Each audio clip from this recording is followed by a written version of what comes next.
I would like to welcome you all to this panel on the future of Europe.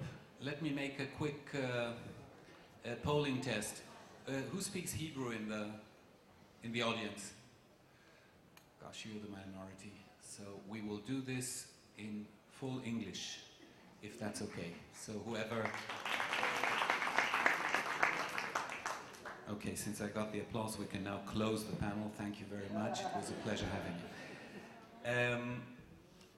Good morning, and my name is Daniel Scheck. I'm the moderator of this panel. I'm very excited about it because not only are we speaking about a topic that is very strong in the news in the last weeks and months, and probably will remain so for a while, but mostly because I'm honored to have such a prestigious panel to moderate, which I will soon introduce to you. I would like to, just in a few words, try and introduce and frame the discussion that we are about to have. We are meeting towards the end of a week that was considered crucial for the future of the European Union, especially the Eurozone. The elections in Greece have given a shot of optimism, but there is of course a question if this shot contained aspirin, vitamins or chemotherapy. That still remains to be seen. One thing is sure, the fate or the future of the European project, what I will call the European project, is still at stake, and it is still uncertain. Will this union that was built on solid economic foundations in the end fatally crumble because these economic foundations were shaken by a world economic crisis? Will what was built on steel and coal, two very solid but relatively toxic elements, finally crumble because of what, by way of euphemism, the experts call a mass of toxic financial products?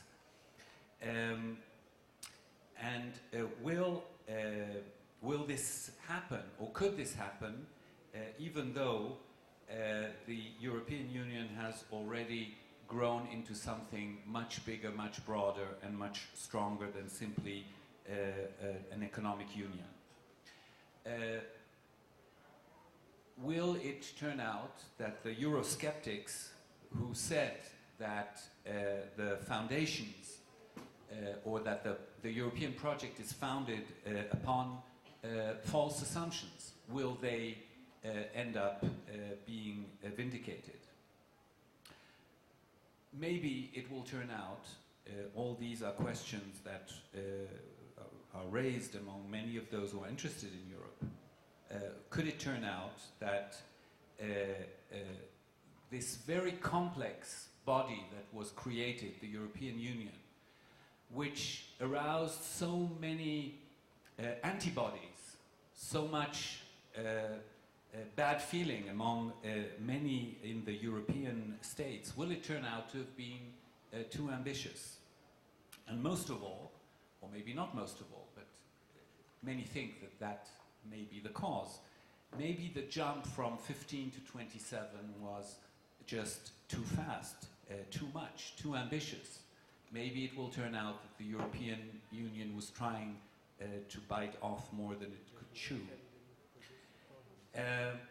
Or maybe, and that is also a possibility, it will turn out that this is just a passing crisis, a temporary crisis, a moment of great testing for what, in the eyes of many, probably or certainly in the eyes of the inspiration for this conference, President Shimon Peres, is maybe the most noble and wonderful project of political, economic, social and human nature in modern history. Many fear that the economic pressure may revive old instincts of hegemonism and of nationalism, and that some of the ugliness that has for so many centuries accompanied European history may again raise its head. Many have fears about this, and could this happen on the one hand, or will the fear of that double the efforts and the motivation of European nations to continue and bind their fates to each other? And yes, there is also an Israeli aspect. Israel maintains for many years a very complicated relationship with the European continent and with the European Union and its member states. It's a kind of flirtation between Europe and Israel that has moments of happiness and moments of great distress. Sort of a love-hate relationship that is maybe easier to explain by experts in disciplines such as psychoanalysis rather than political scientists. That is always what I've maintained. But whatever the feelings on this issue, whoever has intensely dealt with Israeli-European relations, as a number of people in this panel have, like my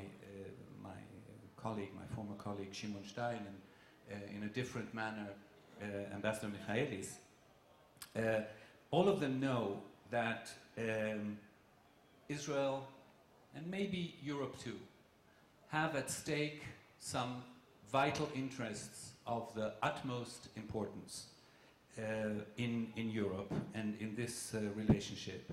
And therefore, in this moment of crisis, we are not, and we certainly should not, act as bystanders, uninterested bystanders, but on the contrary, as an audience to, even if we are not actors, but as an active and interested audience. And I believe that we should look in trepidation as Israelis at what is happening in Europe, and hope and pray that everything should end up well.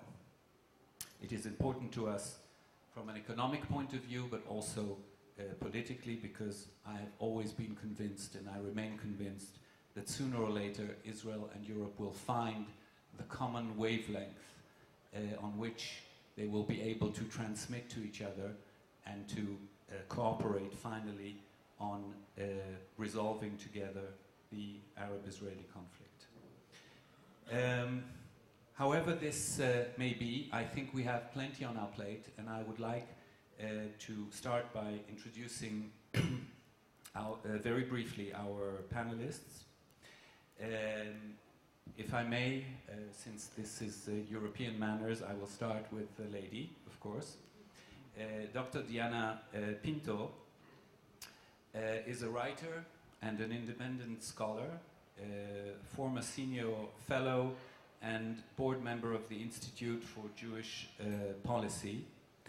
She is an old-time participant in this conference, and we had the pleasure of sharing a panel last year on the future of Jewish life in Europe, and having resolved that issue successfully, we now turn to a broader picture of Europe in general and not just Jewish Europe. One should always be very ambitious. And she is the author of a number of books, and very recently, I see in 2012, author of a book entitled Israël a déménagé, meaning Israel has moved away. I'm very curious to read this because as an Israeli I'd like to learn about my new neighbors. To my immediate right, Ambassador Lamberto Zanier from Italy, who is Secretary General of the OSCE, the Organization for Security and Cooperation in Europe, a very interesting organization that he will discuss a little bit with us. He is,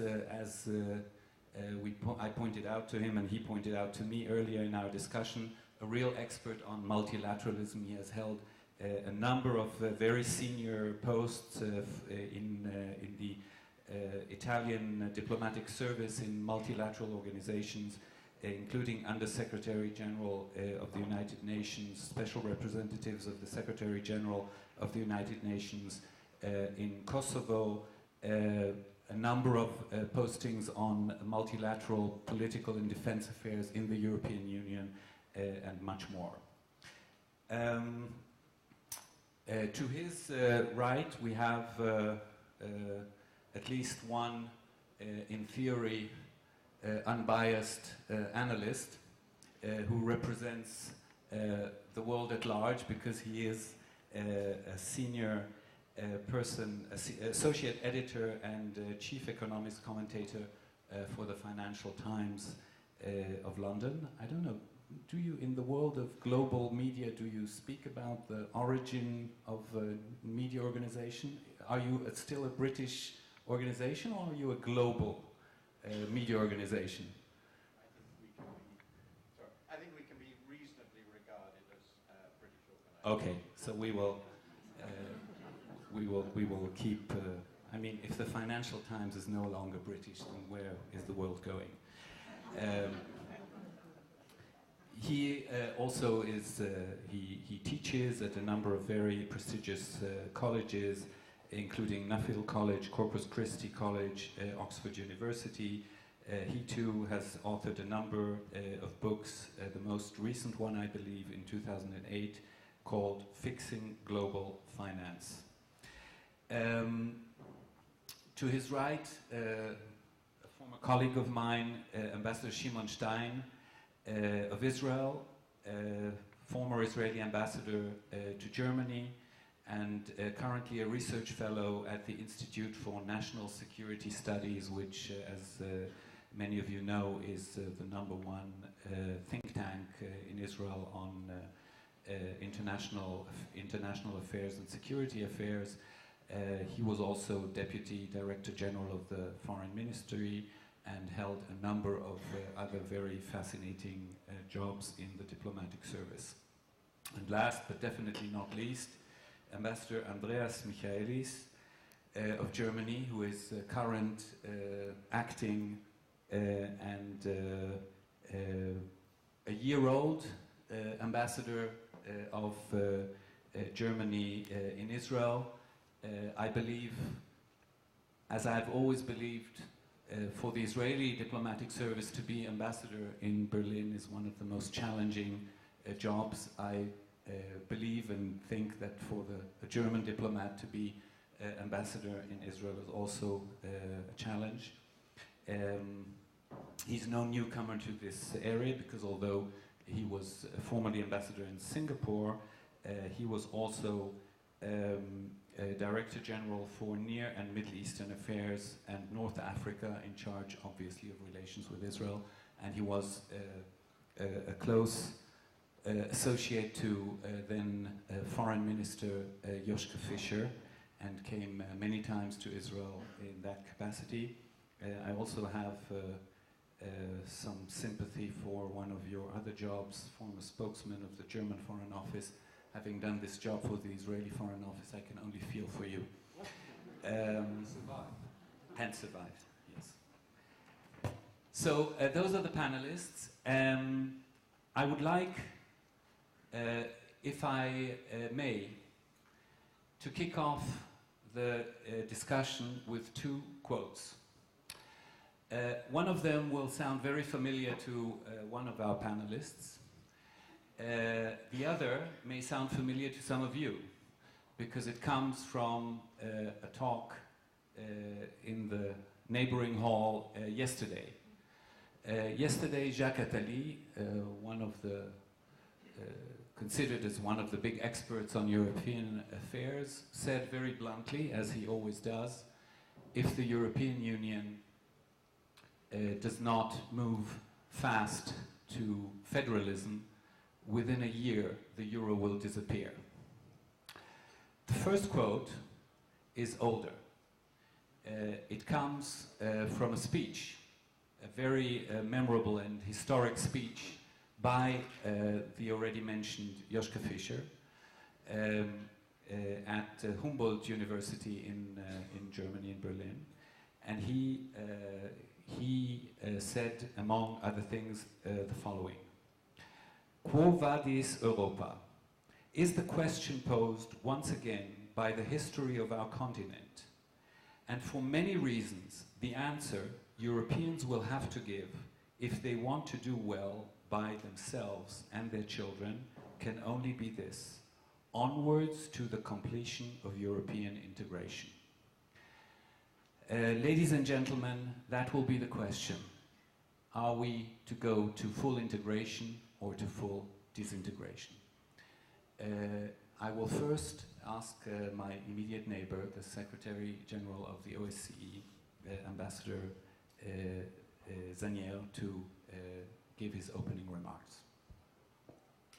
Thank you very much. And I would like to start from a point you made in your introductory remarks when you were wondering whether the European Union at 27 has pushed too much in the direction of its own expansion. And obviously there's always been a dilemma in the EU, more integration versus more inclusiveness in a way. The OSCE in Europe is par excellence the organization that is all-inclusive. And it shows the diversity in many ways of the European community of countries, and it shows the approach that can be developed on that basis. So pushing at the limit the notion of representing the whole community. The OSCE community is very diverse for this reason, for definition. It includes a transatlantic dimension with the North American countries. It includes a Eurasian dimension, having inherited the countries from the former Soviet Union and the Central Asian republics. It includes the Balkans, it includes Turkey. It has a Mediterranean dimension, which is what is bringing me here now to discuss and to develop its own partnership with a number of Mediterranean countries. This large community, within which the European Union acts as a single player as much as it can, has given itself over time rules and has developed an approach to security that is in many ways unique. It's a very broad approach. It's an approach that promotes security through promotion of human rights, human security, through the development of democratic institutions. It pays attention to the economic issues, the environmental issues, and looks at the impact of security on economy and vice versa. And of course deals also with more closely related issues to the military security field, arms control, confidence building measures. The OSCE comes from a conference, from a political process, the CSCs in the 70s and 80s, a process that contributed to bringing about the changes of the end of the Cold War, but that found itself heavily involved then in addressing the issues that resulted from that historic change, in promoting democratic transition, in dealing with the conflict situations that resulted from those transformations, using the same approach and the same broad set of tools. And the way we operate, it is fundamentally an intergovernmental organization. So we look at security of countries within the organization primarily. But because of our approach, we also work with individuals, within the societies. We try to promote security, human dignity, the dignity of the individual within the society. And then at the other end, we look at the security of the region as such. The changes in the security situation over the 30 years or so, 40 years of existence, and we will have in 3 years' time the 40th anniversary of the Helsinki Final Act, have resulted in also affecting very deeply the way we approach security, and the European Union, as I say, being one of the players within the OSCE. The OSCE, as I say, working based on these tools, but there isn't a common defense agenda, there isn't a common political agenda within the organization, with it being so diverse. That's the main difference between the European Union or NATO and the OSCE. And we accept the differences. We don't try to create common political platforms. We accept the differences, and we try to, within those differences, to build trust, to bridge the differences in many ways, to try to address the issues and resolve the problems. And we try to look also at commonalities, at areas where we can develop common policies, recognizing the different point of departures and the different security perspectives and priorities. This has over time also changed our own approach to security. While security was, during the Cold War and in the 90s, still seen as a zero-sum game, where the notion was that of achieving balance and achieving stability through balance in the military field and then politically. With the turn of the century, and especially after September 11, we realized that the new security challenges needed broader responses. Individual actors, even the European Union acting as much as possible as an actor within the OSCE, realized that none of them could act alone in addressing issues such as terrorism, trafficking in all of its expressions, combating organized crime. Networks had to be established, had to be set up, partnerships had to be developed. The Mediterranean, that will conclude my initial remarks on that, the Mediterranean dimension is, within the OSCE, is a dimension that has developed along these lines. There are issues that OSCE countries feel they need to address with their partners, and the Mediterranean partners are one of the two groups. We have the Asian partners that include Afghanistan, and that's where we have another agenda developing fast. In addressing some of these things, and we're trying to operationalize now the way we reach out. The European Union is one of the engines behind this push and this attempt to develop new policies and to try to look how this larger community can work together and work together with external partners to address global changes as they arise. Thank you very much, Mr. Secretary General. I think that when we have a chance to have a broader discussion after the opening remarks, I think it will be interesting to try and analyze the difference in concept between the European Union, which is very much set onto integration and unification, rather than the OSCE's approach, which is, as you said, more of inclusive, respectful of differences, and yet much broader. Next, Martin Wolf, if we may, probably you may bring us back from the lofty ideas of full European integration to the hard realities of everyday finances in the Eurozone, but feel free to go much beyond that if you want to. The floor is yours. The clock in front of us is immensely confusing, so I'm going to ignore it. Either you turn it off or you put it on 7 minutes. That's what we decided. Anyway, I don't know if somebody is here. I'm going to assume, probably wrongly, that everybody here was at the incredibly exciting panel last night and therefore knows much of what I think about where we are in the European economy. So as far as I can, I won't manage it completely.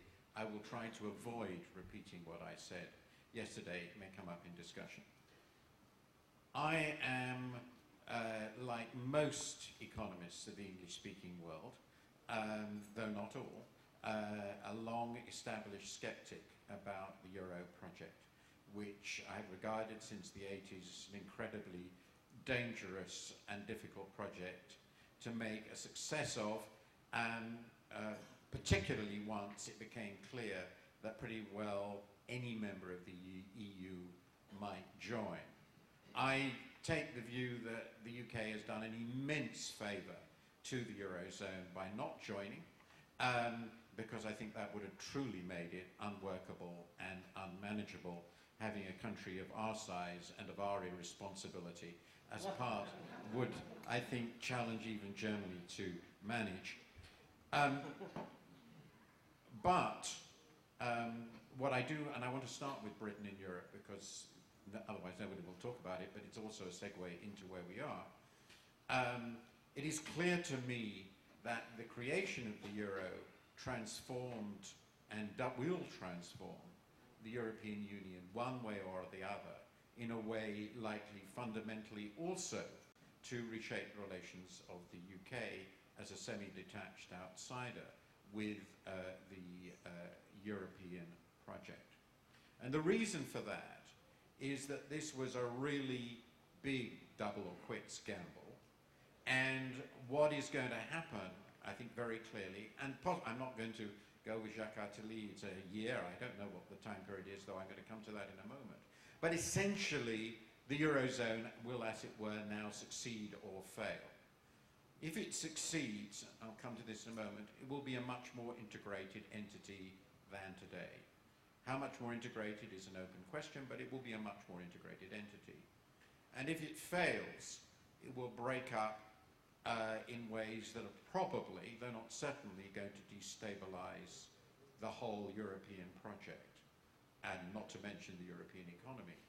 Either way, the relationships of Britain with the rest of Europe will be transformed. If the former, the semi-detachment, becomes detachment, isolation and being in a permanent minority, if the latter, there is only one outcome that satisfies British desires, that is that the breakup means going back to the Gaullist view of Europe, because Britain, of course, is the only Gaullist country left in Europe of size and weight. That then leads me to the next point I wanted to make, which is, well, which of these is more likely, integration or breakup? And the honest truth is, I really don't know, and I think, honestly, nobody knows. Because it depends on political processes and decisions made by a relatively small number of people under extreme pressure. The way I think about this comes inevitably, it's very good we have the ambassador from Germany here, comes very fundamentally down to what I think of as a compromise between what has sometimes been presented as polar opposites, a European Germany or a German Europe. It seems to me quite clear that the full transformation of Germany into just a component part of Europe, with rather like its neighbours in the way it runs itself, runs its economy, is incredibly implausible.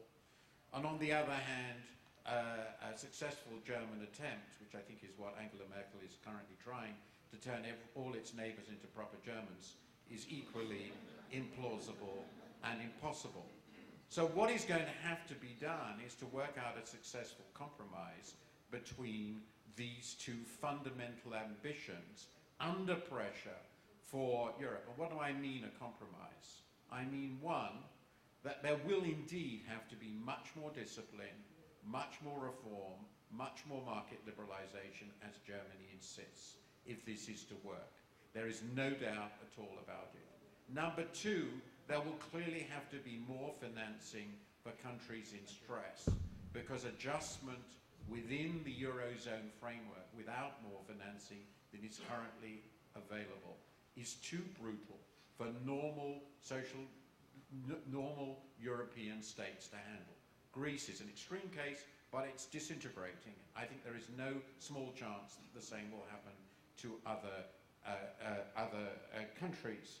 And the final thing that has to happen is adjustment on both sides of the enormous imbalances, adjustment not only by the weak countries but also by the core countries of the enormous imbalances that emerged.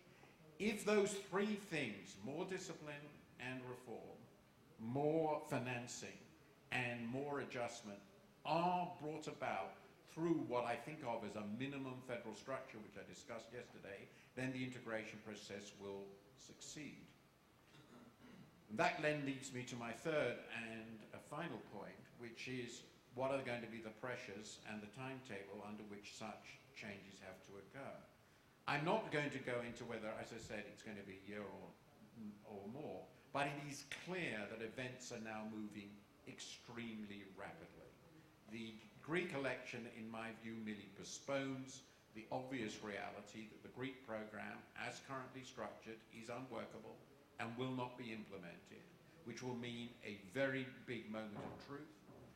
If this leads, and it's quite possible, to a Greek exit, that is likely to exacerbate enormously the pressures on other weak countries, including the possibility of a major bank run in some very big countries and a major run on sovereigns.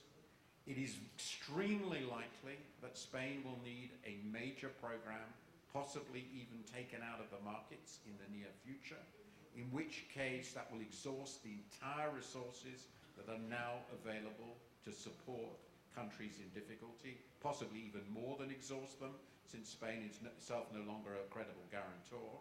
And nobody knows what the outcome in Italy is going to be, either economically or politically. These processes now, which we can see in the market, are not going to take, in my view, many months.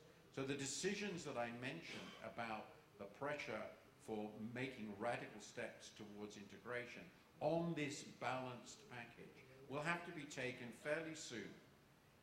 And that leads to the very fast, last and concluding point, in my 14 seconds I seem to have, 13 seconds.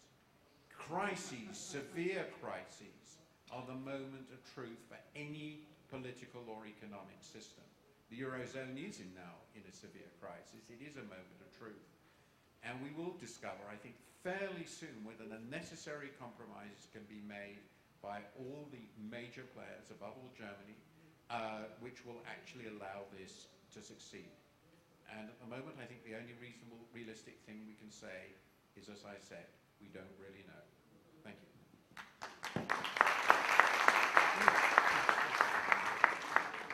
Thank you very much, Martin. And I'm sure there'll be plenty of questions about what you just spoke about. Diana Pinto,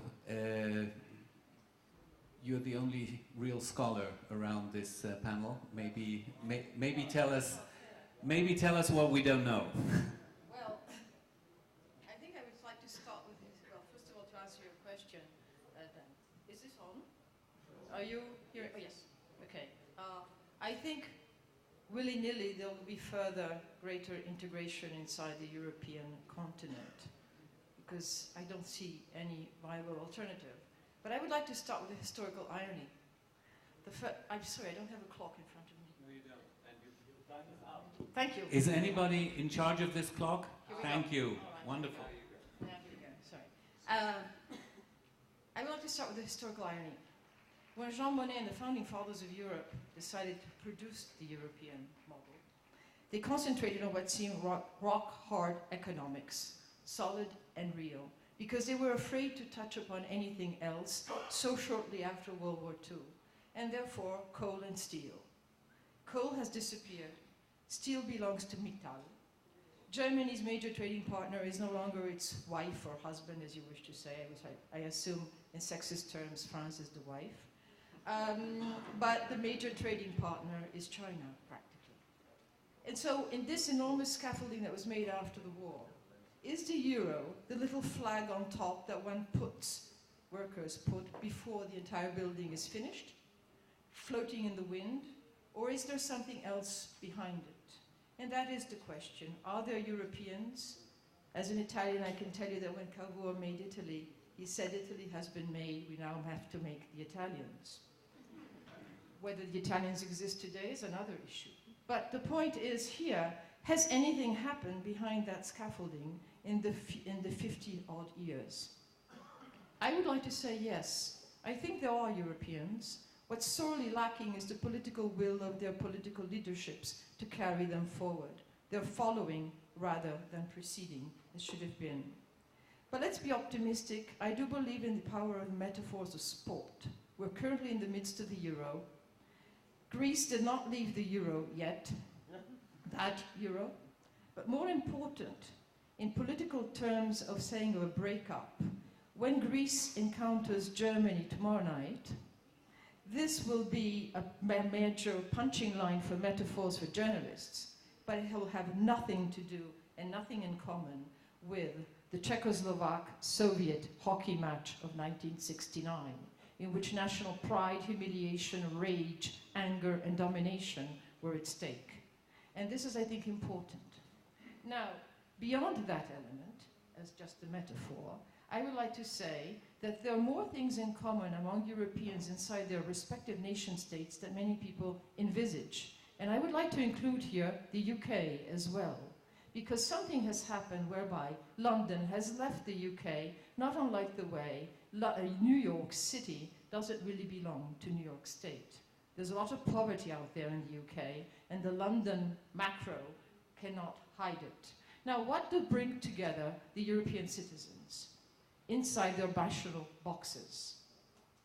First of all, and I would distinguish them here from their American, North American counterparts, willy-nilly, and the two go together, either a belief in reference to a series of universal values and transcendent international cooperative agreements, with the opposite, of course, the return of xenophobia, secularism as an ideal in practice and a majority, an individualistic notion of rights that go against church-implied or American-like notions that you can interfere because it's a religious duty, and above all, a high sense of social justice, and, even across the UK, mother of capitalism, a tepid love and even disdain for this capitalist market economy that makes you exist in order to work. Now, concretely, what does this mean? Across Europe, there's an absolute requirement that is a basic of medical insurance and the belief that the terrible falls of life really belong to the state protection. A notion of pensions that should make you end your life in a worthy manner, and a genuine notion that one does live for something more than work. And it's not a small detail, this notion of vacations, because even the most cynical Eurosceptic somewhere in the UK will be vacationing with euros in his or her pocket as he or she takes EasyJet, which has become the grand unifier of Europe more than anything else across Europe. Now, what I would like to say here is, and this is my hunch, that Europeans will be willing to pay a price to keep these essential elements of their collective identities.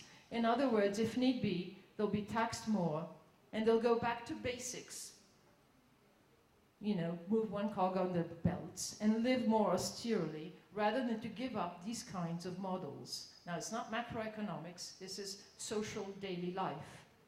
And if you look at, and I think this entire epoch will be defined by the walls on which people write, especially in Spain, elsewhere in the city walls, there is this element of be indignez-vous, which was Stéphane Hessel's major notion. Stop and rethink. We've got to rethink something. Now, if the political elites were able to play on this, they might be able to do some heavy thinking, which they haven't done recently. Now, there is an element of hope on that front, as far as I'm concerned. The new generations of Europeans have traveled widely, studied in each other's countries, understand the world more beyond than anything else that has happened in the previous years. We are now reaching with a younger generation, perhaps incarnated even by Mario Draghi, who studied abroad and who is eloquent and perfectly fluent in a complex world, much more so than perhaps some of his older predecessors. Now, is this a recipe for great hope? I'm not so sure, but there's not much of an alternative there. And in the end, the Germans and the Greeks might have more in common than just a football match. And finally, I would like to end on this particular moment by simply saying that today's cartoon in the New York Times sums it all. We have great reasons to rejoice. Fear has just won over despair. And I do believe that fear is a very useful and important motor to get people who are on the brinks to come together and realize that there are deeper values than just the stock market.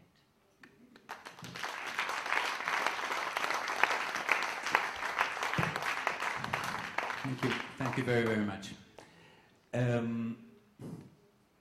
Ambassador Andreas Michaelis, as I insinuated in my opening quote, you were a close associate of Joschka Fischer, who is, I think, even in German history, remains as one of the strongest Europhiles, strongest fighters for European integration.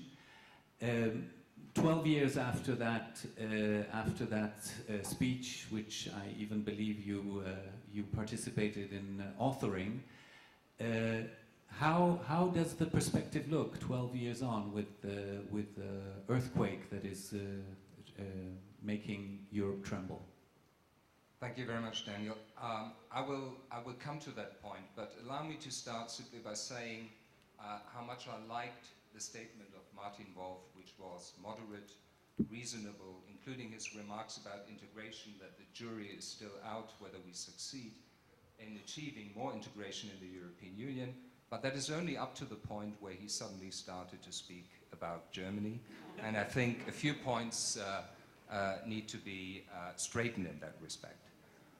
As one of the founding members of the European Union, Germany has developed an identity in the post-war years that rests on two pillars. One, as the nation state it is, including all the positive aspects of that identity, as well as responsibility for the dark chapters of German history. One also as a member of the European Union, which is to say that of being an integral part of a larger political entity. So I believe that due to the unique development of Germany, basically reconstructing a democracy or building a democracy in Germany after the trauma of the Second World War, we very much were interested in a constitutional vision of our state, and it just matched the development of the European Union that there again we were faced with building and pursuing a constitutional project and realizing a constitutional identity. I don't think there are many countries in Europe, many member states of the European Union, where people in the street, if you talk to them, and you talk to them in a serious way, are able to identify with that European project, which is part of their own identity. It follows from this that Germany is driven by the most essential self-interest when it supports the project of the European Union or other members in the Eurozone. By supporting them, it supports itself. Contrary to this observation, Germany has come under very significant pressure throughout the Eurozone crisis.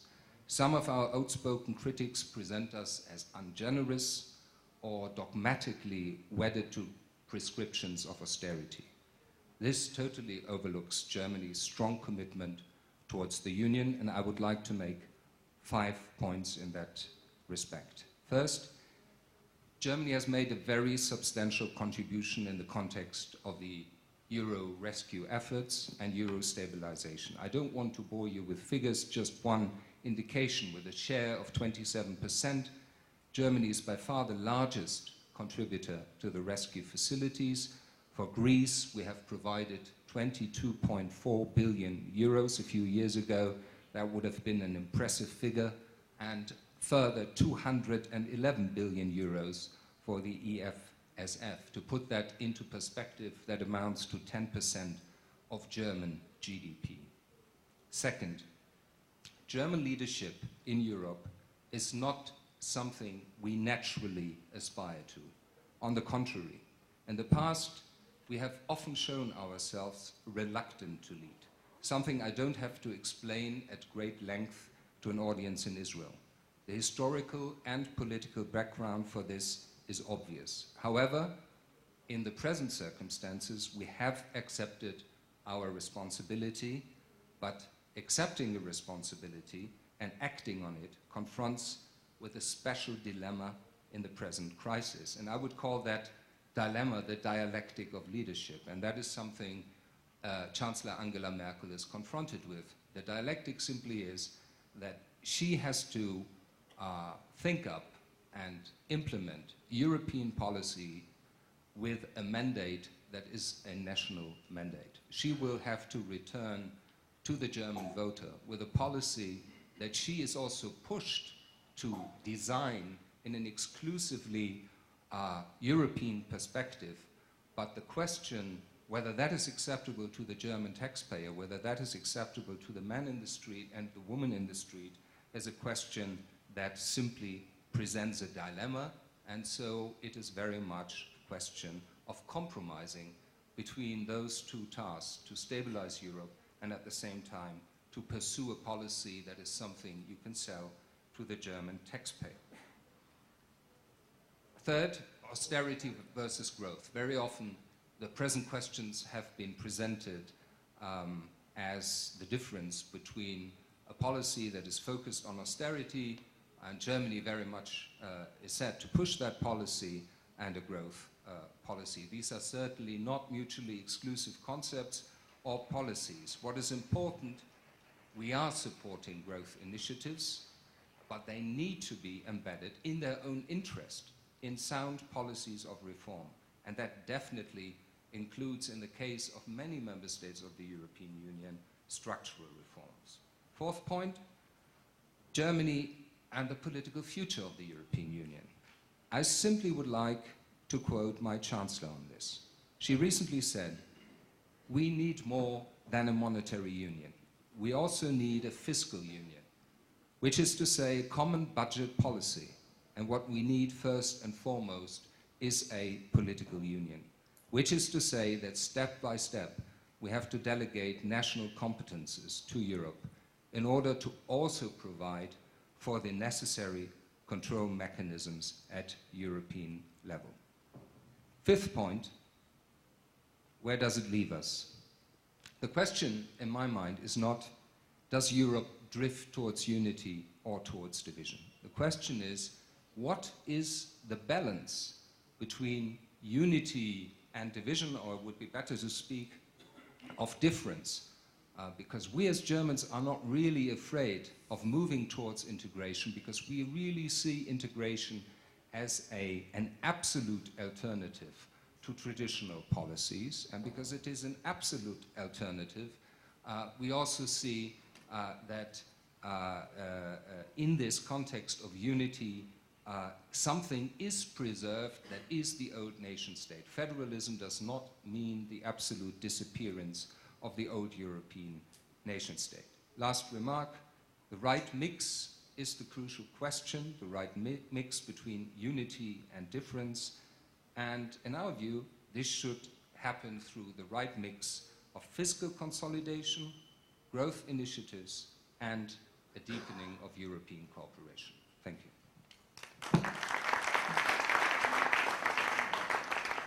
Thank you very much, Andreas. Shimon, you have the final word of the first round, since you have experience in in many of the aspects that we discussed, I will just leave you to speak freely your mind, and then we will move to a discussion. Thanks a lot, Danny. Okay. Well done, Andreas. I know how difficult it is as a civil servant to sometimes represent your government opinion unless you can identify yourself with, which is not always the case. Anyway, it's a pleasure to be here. I can't escape it, but as you know, as the last speaker, you have advantages and disadvantages.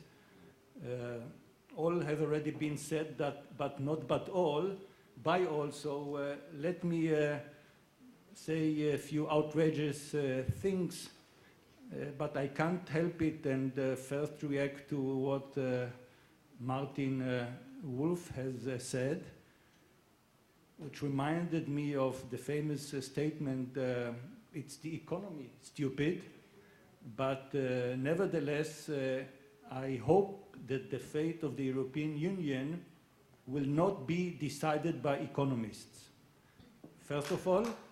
Secondly, Diana Pinto has referred to the upcoming soccer game on Friday between Germany and Greece. I am an obsessive soccer fan, And I think that for the sake of the European unification, one should abolish the European Championship, because so much nationalism comes out of that tournament that those who are Europeans should consider abolishing it. Now, I realize that Israel is not yet a member of the European Union.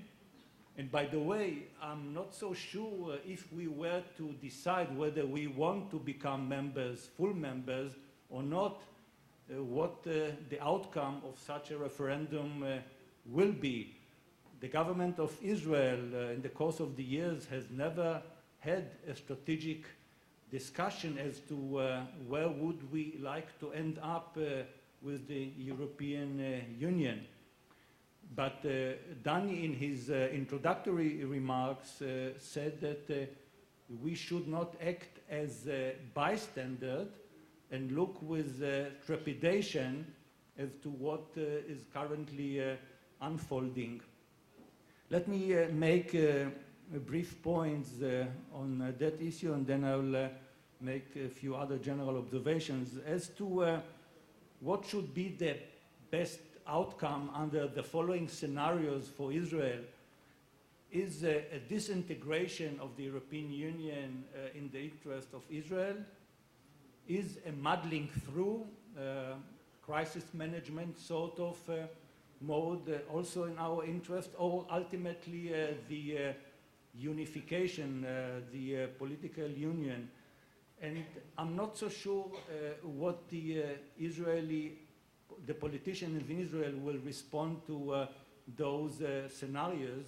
If you take from the political viewpoint, as Dani has already said, Israeli-European relationship has been, over the course of the last at least 4 decades, quite difficult, and we all felt that the European attitude towards Israel in particular and towards the Middle East generally has been biased, not in our favor.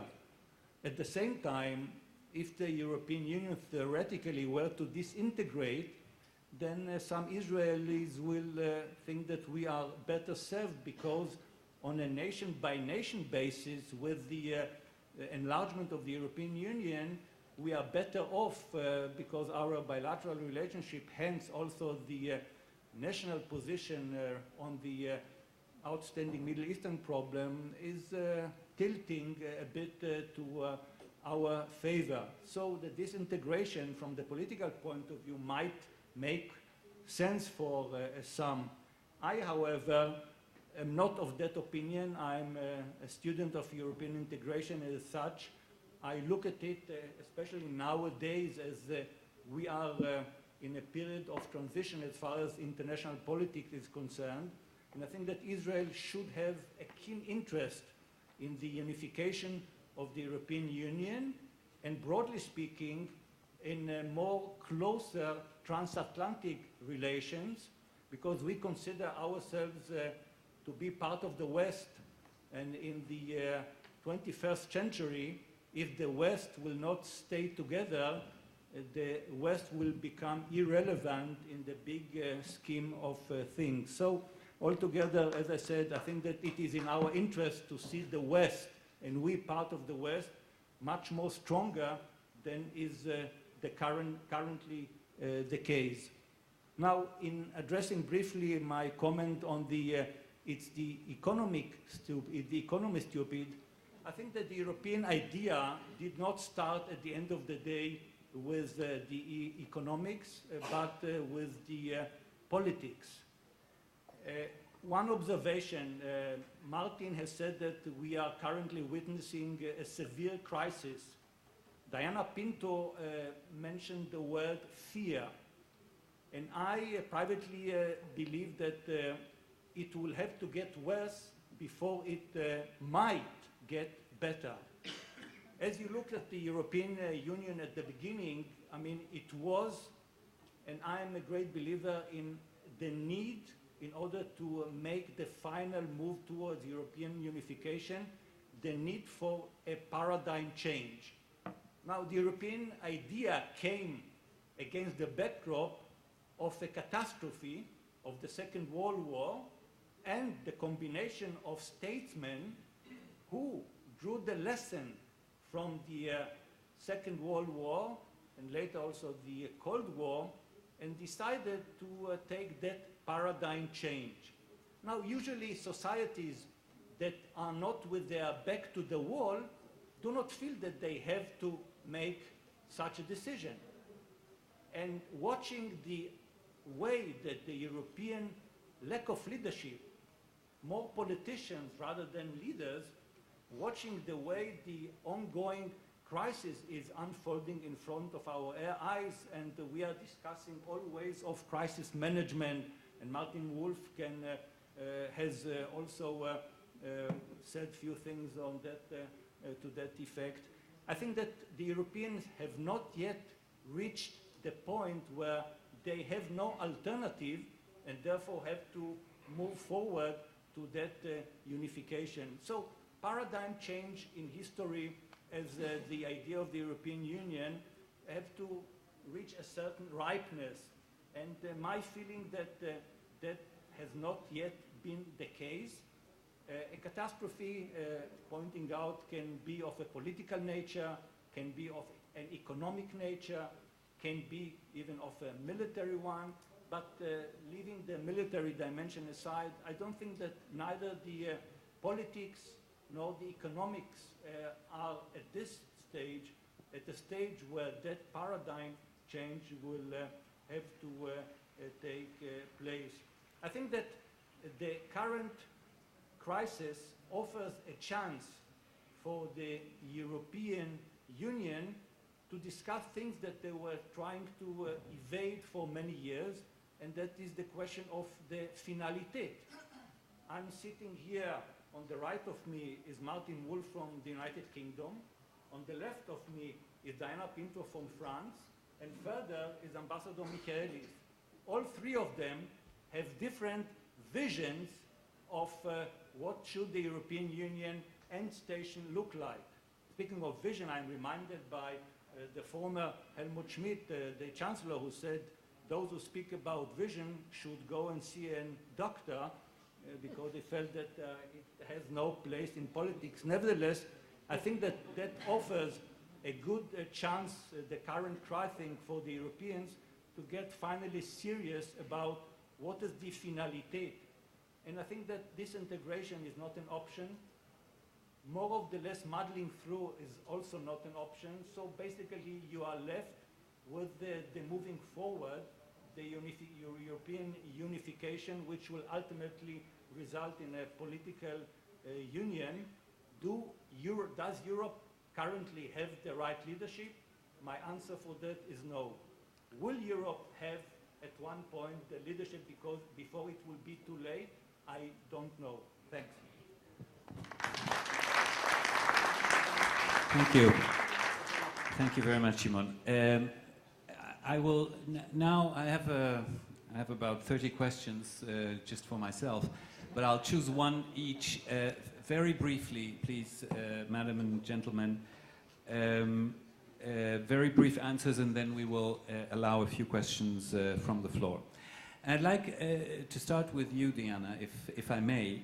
I was very intrigued by one of your remarks. You said that you believe that Europeans are prepared actually to pay a price in order to maintain Europe, to keep it alive. Are you really that sure? And could you give me an example? I mean, I've lived in Europe quite a long time, and I hear a lot of grumbling already now about the price of the price that we pay in order for us to be Europeans.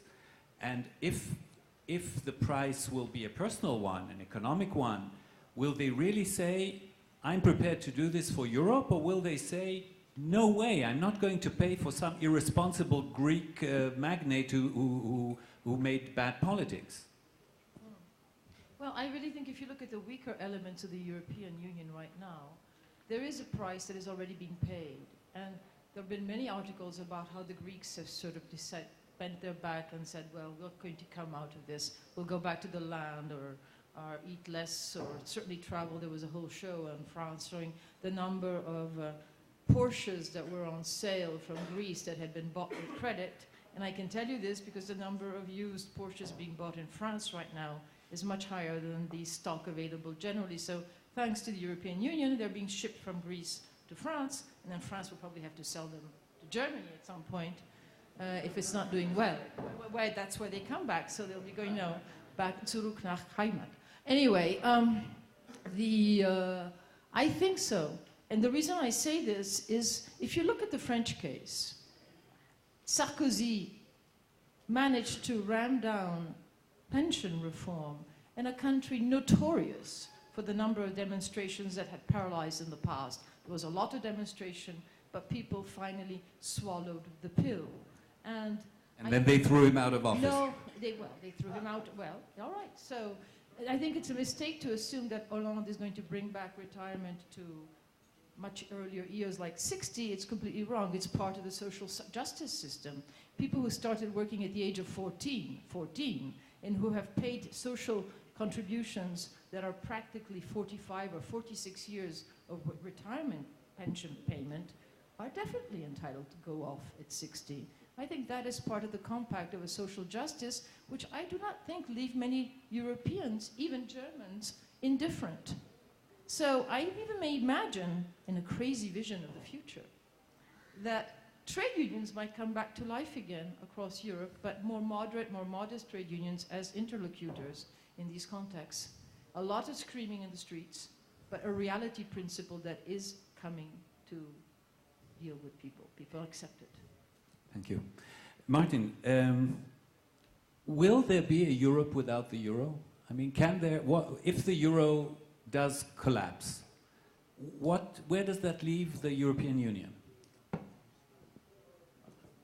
That wasn't the question I was expected to answer. I wanted to come on to Ambassador Michele's fascinating comments, because I was absolutely puzzled that he disagreed with anything I said, but I certainly disagreed with some of what he said.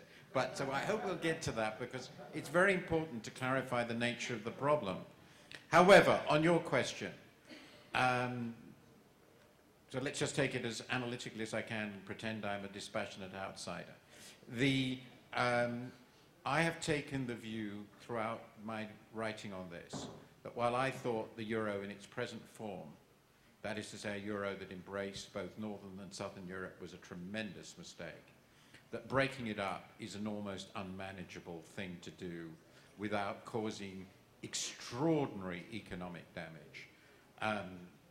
Almost certainly a period in which the financial sector of Europe, which by the way is the largest banking sector in the world by far, ceases to function.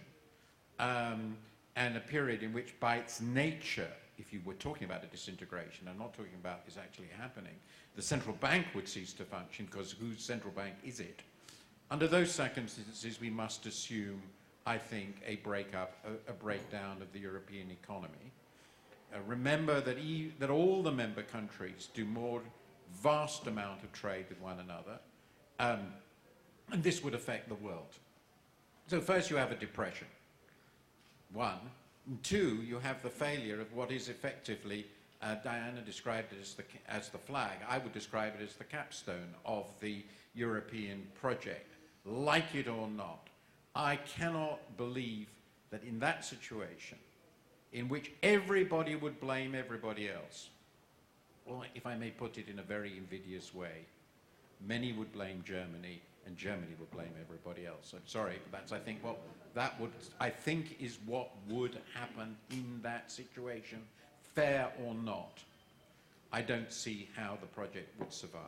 So I do think the threat to the euro is existential for the European project. I imagine that all the leaders understand that, and that is why, in the end, I've consistently told Americans, almost all of whom believe the project will founder, that they are wrong. And I've written a column on this very recently saying they are wrong. The consequences of a disintegration are, I think, almost unmanageable. And that might, and that's a final point, even be true of the consequences of the exit of one country.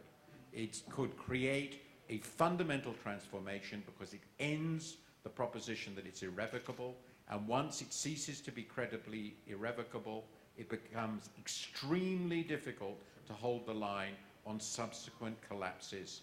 And this is not about, by the way, the economists aren't going to destroy this. It's the economy. The economy doesn't belong to economists. The economy belongs to everybody.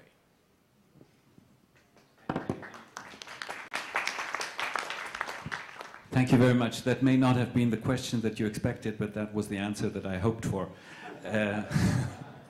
So double success.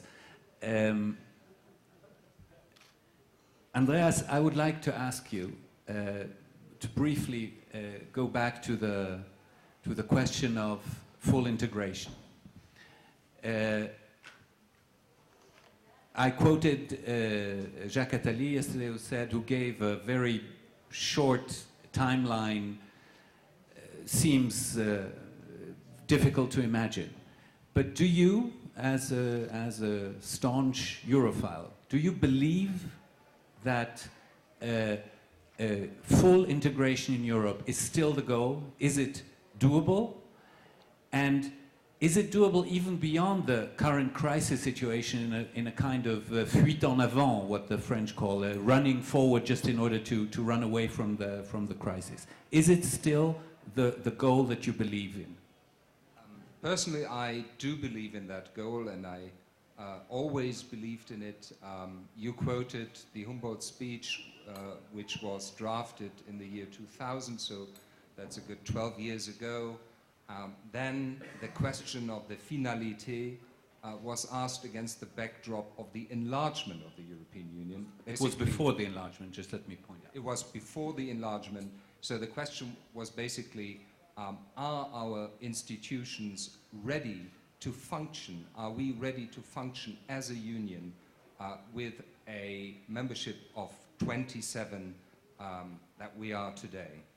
And some of the answers, at least an attempt was made to identify some of the answers. And I also did the same you did, Dan. I actually looked at the speech again because I had not read it for many, many years. It's fascinating reading, I must say. Before coming here, and it's really worth looking at the text. And some of the problems were really anticipated, problems we did not envisage at the time, because it was not the euro crisis that was foreseen, but certainly crisis as such was identified, and it was clearly stated that we have to move towards political union as European nations in order to face these difficulties. Now, starting from the present problem, I would simply say you cannot mutualize debt without mutualizing sovereignty. That is really the line you have to follow. If you accept that, even as a layman's economic analysis of the present crisis, then you know that you have to move towards integration. The big question really is whether the time that is available is enough, whether the powers within, the political powers within the European Union are strong enough to push this cart, which is so difficult to push into that direction. These are some of the important questions. But one remark, when looking at integration, I think one remark is very important, because Germany is not naive about this vision of what Shimon called the vision. The vision is not an abstract European entity which you can call a European federation, but it is a federation of nation states, as Jacques Delors called it in the late 90s when the discussion started. So we are not making the nation state disappear, but we will introduce as much function or as many functions in an integrated way as is necessary to run a supranational organization like the European Union in the 21st century. Thank you. Mr. Secretary General, I would like to ask you a slightly theoretical question. You have been very active both in the framework of the EU and now in a much broader and different organization like the OSCE. from a theoretical point of view, is multilateralism is the goal of multilateralism integration, federalism, or is it cooperation?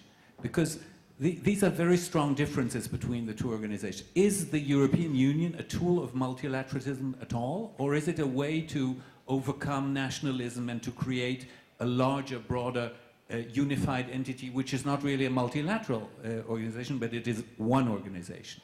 Which is more useful in the modern world today? My view is that you need both. And I do see the European Union as a model and as a path towards integration.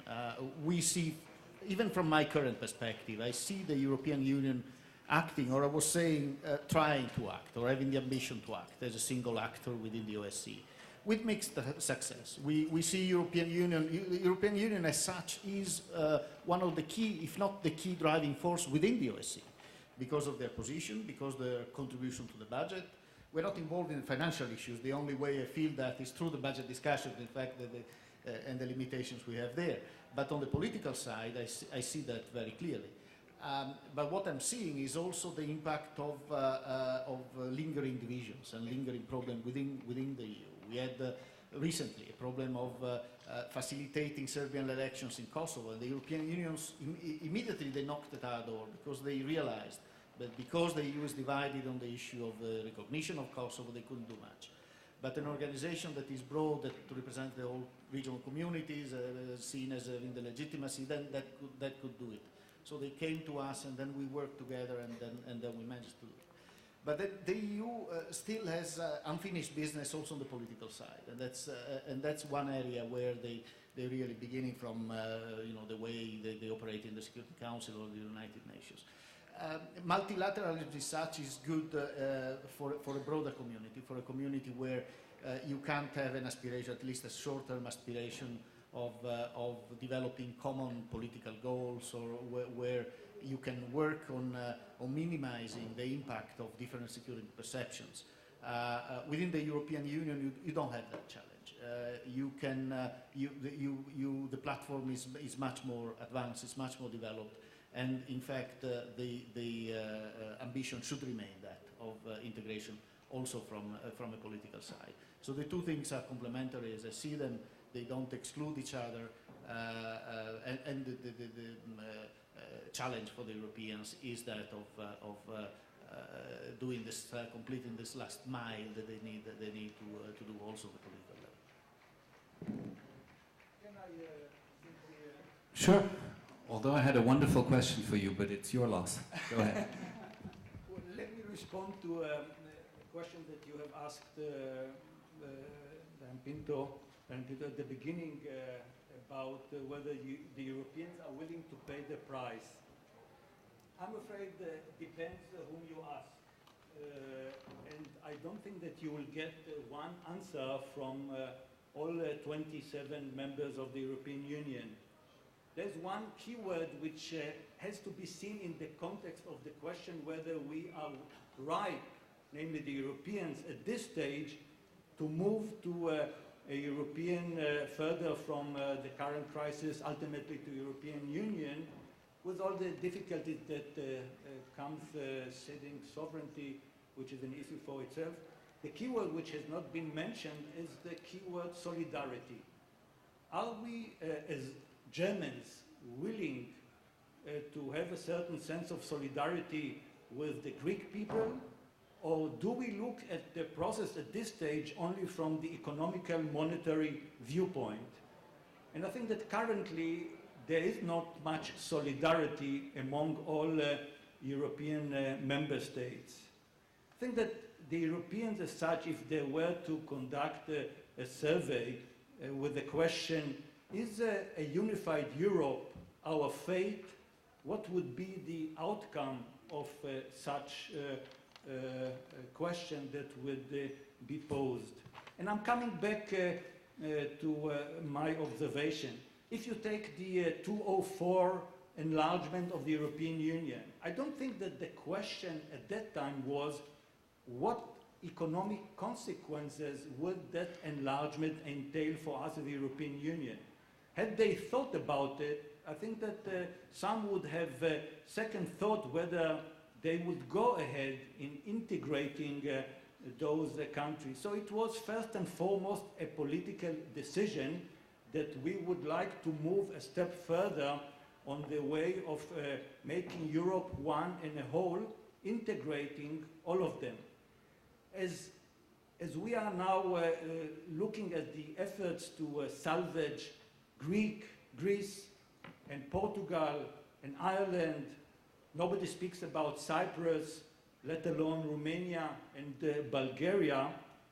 I think that the European Union, due to its structural asymmetry, will remain a huge problem. And in the absence of solidarity, I think that it will be quite difficult to bring anytime soon in my generation, let alone in future generation, to bring Greece to a state similar or close to Germany, or let alone to another country. So I think that at the end of the day, in speaking about different models for how to move, one should also introduce something which has already been introduced during the 70s. But you have to do it in 30 seconds. During the 70s, and that is to think creatively about different models of a kind of a core Europe. Willy Brandt had at that time introduced the notion of two speeds, so it could be 2, 3, or 4-speed Europe, where countries will be able to proceed according to their political willingness, and then to bring that to an extent that they feel that they could get closer. I mean, that notion will make sense instead of seeing the European Union disintegrating. Thank you. We will take 3 or 4 questions from the floor. We'll bunch them up. Whoever will want to answer in the panel will do so. Yes.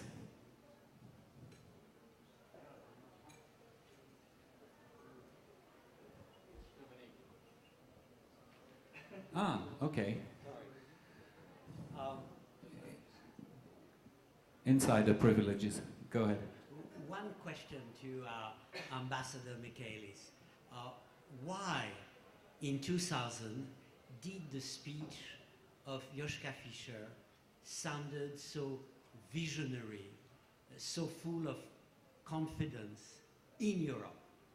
And the present speeches of Chancellor Angela Merkel sound, in a way, much more German, nearly arrogant in terms of perception, and slightly provincial in terms of content. There are many ways to answer that contrast. One is the evolution of power within Europe. In 2012, there is much more Germany and much less of the rest.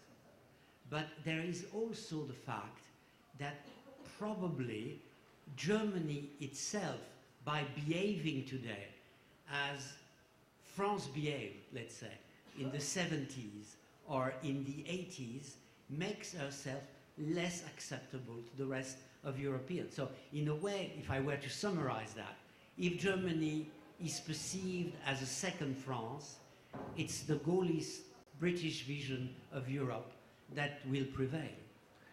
Thank you. Next, yes, young man there.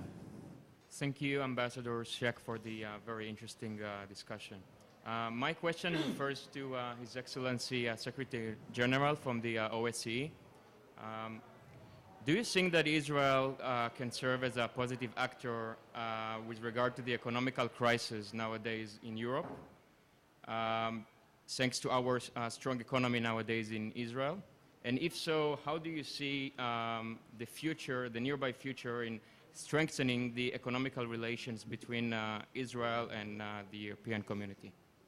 Thank you. Yes, behind you. Hi, thank you for coming today. My question is directed towards Mr. Wolf. Many economists argued coming into the euro crisis in the early stages that the only way to get out of this crisis would be through growth rather than through contractionary fiscal austerity policies, which some call fiscal consolidation and some call austerity. But we've seen now over time that both debt burdens have ballooned to unmanageable levels, unemployment's rising. We see 25% unemployment across much of the Eurozone, youth unemployment above 50%, and clearly just is not working in terms of getting the debt burden under control. With the emergence of a lot of... Question. I'm getting the point, sorry. Yeah. As the elections have changed across Europe, and we've seen many people come out against the austerity policies, do you see the possibility of a shift in fiscal strategy as well as a monetary policy that might be more accommodative, maybe with higher inflation, and more accommodative towards full employment rather than avoiding inflation? Thank you. Yes, sir. Last question. Okay. Thank you to all the panel members for addressing many of the on-the-surface issues in relation to union or dismantling. So what are the behind-the-scene issues that we need to look at? For example, EU being the biggest banking bloc versus IMF, World Bank, and economic investment vouchers coming to Europe to further add to the problems of the sensitivity of the union and dismantling. And what about other countries or trade blocs such as North America, free trade and tariffs countries like Canada, US? How would they favor or disfavor the breaking up or the union of EU? Thank you. So now we have 8 minutes. We are very strict about timing here. You may renounce your right to answer any of the questions, but if you choose to answer it, please do it in less than 2 minutes. We will start with Ambassador Michaelis. Yes, the question about the position of the Chancellor, it's not because she's sending me my paycheck, but I know how she feels about the Euro crisis. I know how she thinks about the future of the European Union, and on that basis I cannot agree at all. It is just a question of how you position yourself in the European debate, and I think you would be rather naive if you thought that an immediate signal from Germany that was sent to other members in the European Union to the effect that we are more than ready to actually pay the bill tomorrow, whatever the amounts will be you find on the bill, would be the wrong signal.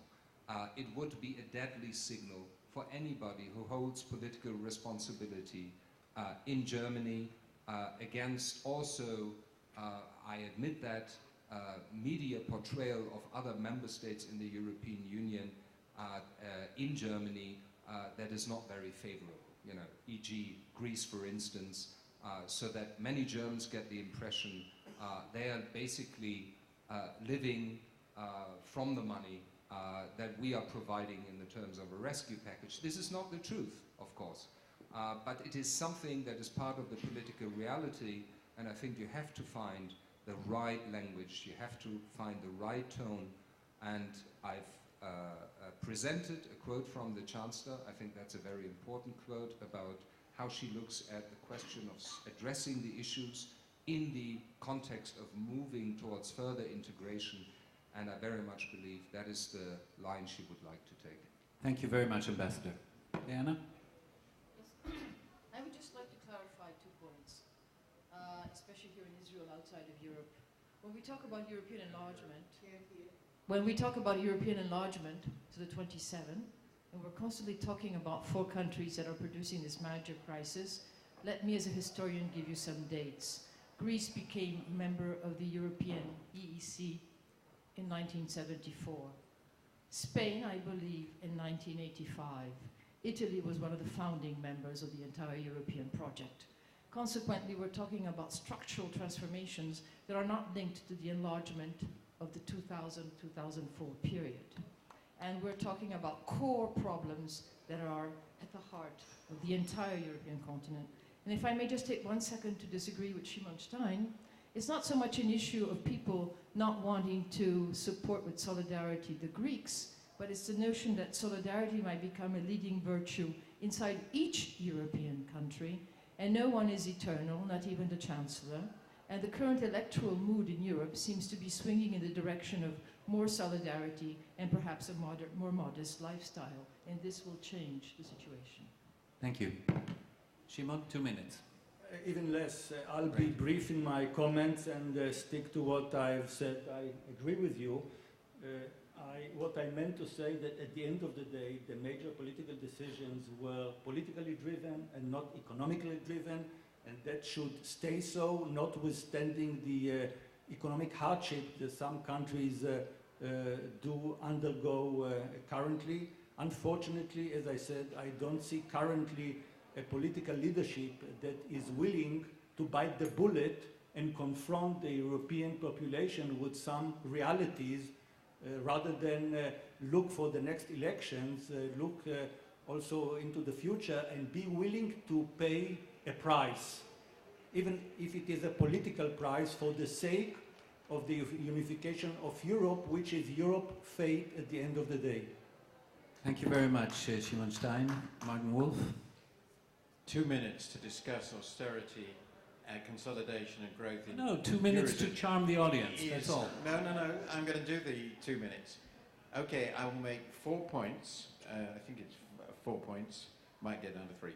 Okay, 1, we haven't been able to discuss this, but I do fundamentally disagree on absolutely central points on the analysis, which is the core underlying analysis of the German government and the German establishment of the nature and underlying drivers of this crisis, particularly on whether it's fundamentally a fiscal crisis, and of the role of German policy itself and German economic behavior in being part of the cause. That's number 1. I can't say more, but that's crucial. Because it's crucial who's at fault. 2, if countries in enormous difficulty with large structural external deficits are to eliminate fiscal deficits as well, they need to improve competitiveness and they need strong external demand. If external demand, which for them means to a very considerable extent the rest of the Eurozone, inevitably, is as weak as it is now, the whole Eurozone is going into recession, the chances that they will grow out of this are basically 0. That's just a prediction. So yes, the question of ECB policy, which I regard myself from a technical point of view as a scandal, and the question of macro policy in the core of the Eurozone is central to getting out of this, whoever caused it. 3rd, if you cannot finance your debt and no one else will help you finance it on a large scale, this gets down to the question of solidarity, how much support is reasonable, we can discuss that. You have to go into austerity. There you have no choice because you can't borrow more. Unfortunately, austerity of this kind, what we're seeing in Spain now, will fail to achieve its targets in reductions of fiscal deficits because the economy is going to collapse, predictable and will happen, and as a result the fiscal deficits won't shrink very much, and they are going to end up defaulting. And if you think you can support a European welfare state with a government that can't finance your debt, dream on. It's not going to happen. This is really a big crisis. If governments of democracies can't finance their states without default, you have a really big crisis. And that is, I think, likely to happen to major states. And the final point, obviously, is, in my view, and that's the point I made yesterday, without major changes in strategy of the system as a whole, for which everybody is responsible, there is an economic crisis coming which will not prove easily managed on the current course. Thank you very much, Martin. And very naturally and rightly, the last word comes to you, Mr. Secretary General, since you are heading an organization which is fundamentally a very optimistic one. So please, the final word. Thank you very much. And I will react to the question on contribution of Israel. And in fact, this is also part of the sort of issues that we discussed in the last couple of days with the authorities here.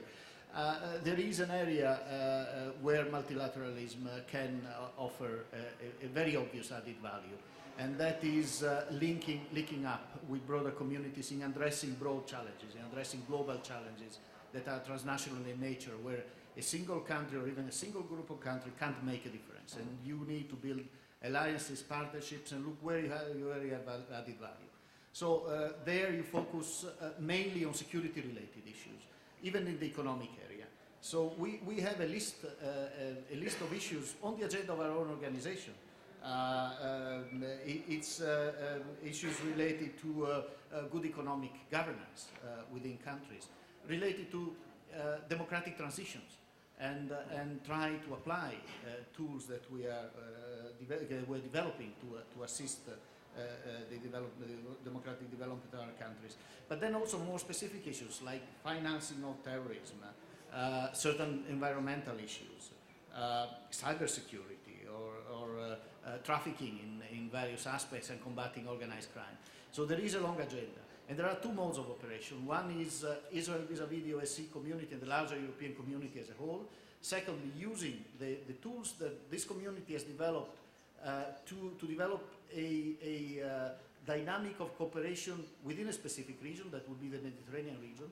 Also to foster cooperation regionally among countries of the region and the countries of the organization in addressing these very issues. Well, thank you very, very much, all of you, for your patience and attention. Thanks to our panelists. Diana, last year we solved the Jewish communities. This year, Europe. Next year, the world.